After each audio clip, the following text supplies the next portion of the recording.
Hi friends, welcome to Kiruthi cricket. நடராஜனோட முதுகுல குத்தும் பிசிசிஐ டெஸ்ட் போட்டியிலையும் அவருக்கு வாய்ப்பு கொடுக்க மறுக்கப்பட்டு இருக்கிறது. இந்த தகவல் தான் தற்போது அனைவருக்கும் அதிர்ச்சியை ஏற்படுத்தி இருக்கிறது. கடந்த 3 ஆண்டுகளாச்சு நடராஜனை நம்ம சர்வதேச போட்டிகளில் பார்த்து, அவர் கடைசியா ஆஸ்திரேலியாவுக்கு எதிரான டெஸ்ட் போட்டியில களமிறங்கி அசத்தியும் இருந்தாரு.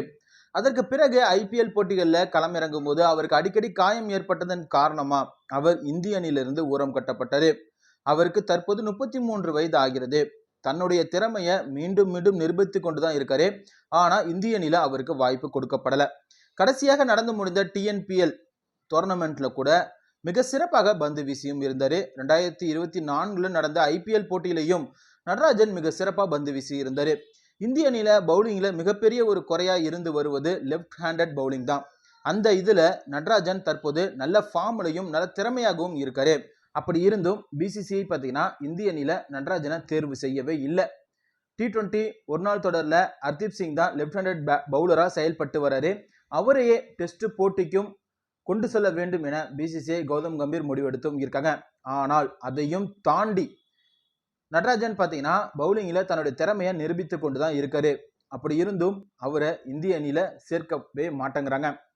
தற்போது துலீப் டிராபிக்கான டோர்னமெண்ட் அறிவிக்கப்பட்டு இருக்கிறது. இதுல பங்களாதேஷுக்கு எதிராக விளையாடக்கூடிய டெஸ்ட் வீரர்கள் எல்லோருமே இந்த லோக்கல் டோர்னமெண்ட்டை விளையாடணும் அப்படின்னு அறிவிக்கப்பட்டு இருந்தது. ரோஹித் சர்மா, விராட் கோலி போன்ற வீரர்களையும் இதுல விளையாட வேண்டும் என கம்பீர் பார்த்தீங்கன்னா அறிவுறுத்தியும் இருந்தாரு. அதன்படி தற்போது 4 அணிகளுக்கான வீரர்கள் அறிவிக்கப்பட்டும் இருக்காங்க. இதுல உம்ரான் மாலிக், ஹர்தீப் சிங் இவங்கெல்லாம் அறிவிக்கப்பட்டு இருக்காங்க. ஆனா நடராஜன் பெயர் அறிவிக்கப்படவே இல்லை. அதுதான் எல்லோருக்கும் மிகப்பெரிய அளவுல அதிர்ச்சியை ஏற்படுத்தி இருக்கிறது.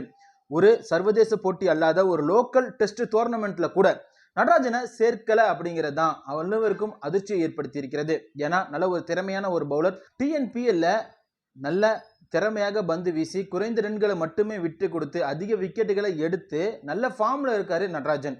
அவரை துலீப் டிராபில கூட சேர்க்கல அப்படிங்கிறது தான் அனைவருக்கும் அதிர்ச்சியை ஏற்படுத்தி இருக்கிறது. தொடர்ந்து நடராஜனுக்கு பிசிசிஐ பார்த்தீங்கன்னா துரோகம் செய்து தான் வருகிறது. இந்த தகவல் உங்களுக்கு பிடிச்சது நம்ம சேனலை மறக்காம சப்ஸ்கிரைப் பண்ணுங்க. அப்படியே பக்கத்தில் உள்ள பெல் ஐக்கானை கிளிக் பண்ணிட்டு இந்த வீடியோவுக்கு ஒரு லைக் பட்டனை தட்டி விட்டுருங்க.